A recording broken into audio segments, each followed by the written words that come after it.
दिल्ली में शनिवार को लगातार दूसरे दिन घना कोहरा छाया रहा, जिसके चलते एयरपोर्ट ने एक एडवाइजरी जारी की है, जिसमें यह कहा गया कि कैट 3 मानकों का पालन न करने वाली उड़ानें प्रभावित हो सकती हैं। फ्लाइट रडार 24 के अनुसार सुबह 8 बजे तक इंदिरा गांधी इंटरनेशनल एयरपोर्ट पर औसतन 37 मिनट की देरी देखी गई, जिसके चलते लगभग 100 उड़ानों में देरी हुई, जबकि दिल्ली जाने वाली 6 उड़ानों का रास्ता डायवर्ट किया गया। शुक्रवार को मौसम खराब होने के कारण भी 400 से अधिक उड़ानों में देरी हुई। अब आज इस वीडियो में हम ये बात करेंगे कि आखिर इतने घने कोहरे के बावजूद भी फ्लाइट्स की लैंडिंग कैसे होती है। नमस्कार, आप देख रहे हैं एनडीटीवी इंडिया और मैं हूं अनुषी गुप्ता। सबसे पहले आपको बताते हैं कि कैट 3 टेक्नोलॉजी क्या है। कैट 3 एक तरह का नेविगेशन सिस्टम होता है जिसका इस्तेमाल घने कोहरे या कम दृश्यता वाली स्थितियों में विमानों को सुरक्षित रूप से उतारने के लिए किया जाता है। ये सिस्टम विमान को रनवे तक ले जाने और उसे सही तरीके से लैंड कराने में मदद करता है। अब ये क्यों जरूरी होता है और काम कैसे करता है, अब वो समझिए।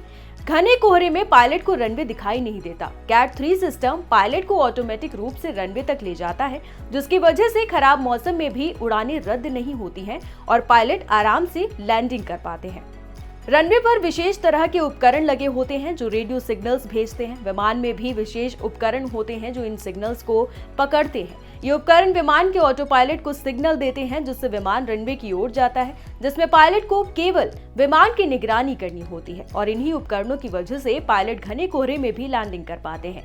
अब ये जो कैट 3 है, इसे भी 3 तरह से बांटा गया है। CAT 3A system runway visual range RVR तक विमान को उतरने की अनुमति देता है, जो 200 मीटर से कम नहीं है। कैट 3B विमान को तब उतरने की अनुमति देता है जब RVR 200 मीटर से कम लेकिन 50 मीटर से कम नहीं हो, जबकि कैट 3C शून्य दृश्यता की स्थिति में उतरने की अनुमति देता है। इन स्थितियों में बर्फ, बारिश या दिल्ली के मामले में कोहरे से उत्पन्न होने वाली स्थितियां भी शामिल हैं। इसके साथ ही कैट 3 अप्रोच, ट्रेजेक्टरी और टचडाउन जोन पर भी डाटा प्रदान करता है। इसके अलावा रनवे से कितनी दूरी पर रहना है, फ्लैप कब खोलना है और ब्रेक कब लगाना है, इस बारे में भी निर्देश देता है। कैट 2 सिस्टम विमान को उस स्थिति में गाइड करता है जब RVR 350 मीटर से कम ना हो, जबकि कैट 1 सिस्टम 550 मीटर से ज्यादा RVR के लिए लैंडिंग में सहायता करता है। RVR वो दूरी है जहां तक पायलट रनवे की लाइट या मार्कर देख सकता है।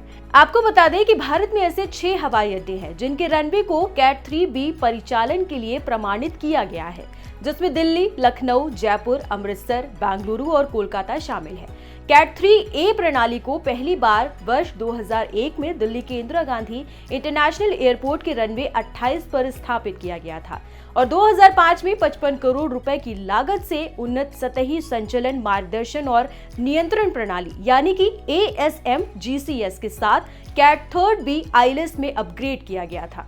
इस वीडियो में फिलहाल इतना ही। बाकी तमाम खबरों के लिए आप देखते रहिए खबर विस्तार से मेरे साथ सिर्फ एनडीटीवी के YouTube चैनल पर।